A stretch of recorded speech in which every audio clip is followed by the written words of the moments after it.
Hello, ഇന്ന് നമുക്ക് 6-ാം number ഉണ്ടാക്കി നോക്കിയാലോ. ഞാനിവിടെ ഒരു കപ്പ് മൈദപ്പൊടി എടുത്തിട്ടുണ്ട്.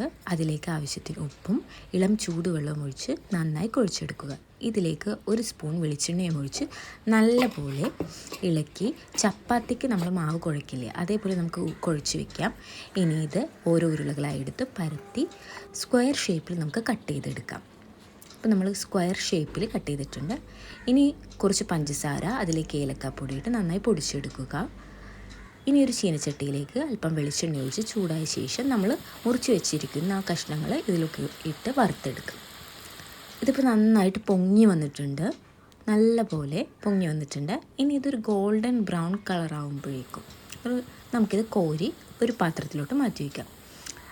അപ്പോൾ തന്നെ നമ്മൾ അടുപ്പിൽ നിന്ന് എടുത്ത ശേഷം തന്നെ നമുക്ക് ഇതിൻ്റെ മുകളിലോട്ട് പഞ്ചസാര തൂളി കൊടുക്കണം. അപ്പോൾ നമ്മുടെ 6-ാം നമ്പർ അല്ലെങ്കിൽ മധുരസേവ റെഡി ആയി കഴിഞ്ഞു.